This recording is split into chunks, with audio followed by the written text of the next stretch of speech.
একদিকে যখন বিধানসভায় অপেক্ষায় সায়ন্তিকা বন্দ্যোপাধ্যায়, রেয়াত হোসেন, তখন দিল্লির উদ্দেশ্যে রওনা হলেন রাজ্যপাল এবং আগামীকাল তারা শপথের জন্য অপেক্ষায় ফের অবস্থানে বসবেন বলে জানা যাচ্ছে। বিধানসভায় আম্বেদকরের মূর্তির পাদদেশে তারা ফের অবস্থানের প্রস্তুতি নিচ্ছেন।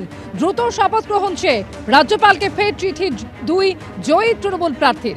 এ সম্পর্কে আরো জানবো, উজ্জ্বল মুখোপাধ্যায় প্রতিনিধি রয়েছেন আমাদের সঙ্গে টেলিফোন লাইনে। উজ্জ্বল, অর্থাৎ একদিকে যখন অবস্থানে বসার প্রস্তুতি চলছে, সেই সময় ফের চিঠিও দেওয়া হচ্ছে রাজ্যপালকে এবং একই সঙ্গে চলছে আইনি পদক্ষেপের প্রস্তুতি। অর্থাৎ এই মুহূর্তে শপথ গ্রহণকে কেন্দ্র করে জট কাটার কোনো সম্ভাবনা দেখা যাচ্ছে না উজ্জ্বল? দেখো, এখনো পর্যন্ত যা পরিস্থিতি তাতে কিন্তু জট কাটার কোনো সম্ভাবনা নেই, কারণ বিধানসভা এবং রাজভবন তারা দুজনেই কিন্তু তাদের সিদ্ধান্তে অনড় রয়েছেন। কেউ কাউকে 1 ইঞ্চি জমি ছাড়তে রাজি না।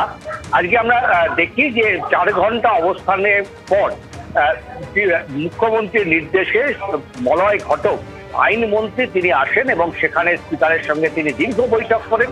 অর্থাৎ আইনগতভাবে কি করা যায় সেই বিষয়টা কিন্তু তারা খতিয়ে দেখছেন। একই সঙ্গে তারা সিদ্ধান্ত নিয়েছেন যে এই দুই জয়ী জনপ্রতিনিধি তারা কিন্তু কালকে আম্বেদকর মূর্তির সামনে ধর্নায় বসবেন। তারা আর 2 ঘন্টা টানা ধর্না দেবেন এবং একই সঙ্গে তারা কিন্তু আবেদন জানাবেন আবার রাজ্যপালের কাছে যাতে এই শপথ গ্রহণ অনুষ্ঠানটা সুষ্ঠুভাবে সম্পন্ন হয়। অর্থাৎ একদিকে আবেদন নিবেদন যেমন থাকবে, পাশাপাশি আইনি ক্ষেত্রে কি কি করা যেতে পারে সেই বিষয়টাও কিন্তু খতিয়ে দেখছে বিধানসভা। একেবারে ধন্যবাদ উজ্জ্বল তোমাকে। সায়ন্তিকা বন্দ্যোপাধ্যায় ঠিক কি বলছেন এই নিয়ে রাখবো আপনাদের সামনে।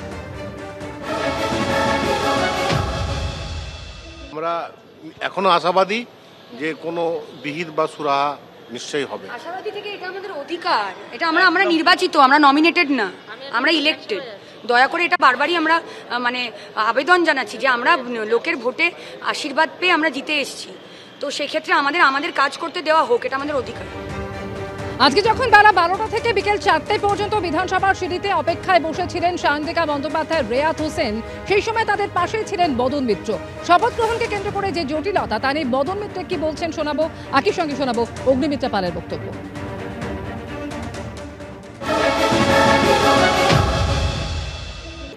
সংবিধানের যে ধারা, সংবিধানের যে গাইডেন্স, সেই মতোই গণতান্ত্রিক প্রক্রিয়ার রীতিনীতি মেনে আমরা এসেছি। এখন এই যে সায়ন্তিকার হাতে যে ইলেকশনটা এটা রয়েছে, সার্টিফিকেট অফ ইলেকশন, এখন একটা রাজ্যপাল কেন সারা ভারতবর্ষ সব রাজ্যপালেরও এটা তো আর কেড়ে নিতে পারবে না। কিন্তু মুশকিল হচ্ছে এই রাজ্যপাল ডাকছেন না কেন। এরকম ভাবে নাটক করা তো কোনো মানে হয় না। এই সেম নাটক করেছিলেন ধূপগুড়িতেও নির্মল চন্দ্র রায়, এসে আবার সেই রাজ্যপালের কাছেই করতে নিতে হয়েছিল শপথ। সুতরাং আজকে 2 পা গেলে যেখানে রাজভবন, সেখানে এই নাটকটা কেন করছেন আমি জানি না। মুখ্যমন্ত্রী নিজেও তো রাজ্যপালের কাছে গিয়েই রাজভবনে শপথ বাক্য পাঠ করেছিলেন। সুতরাং এগুলো সব নাটক করা এবং পাবলিক অ্যাটেনশন ড্র করা।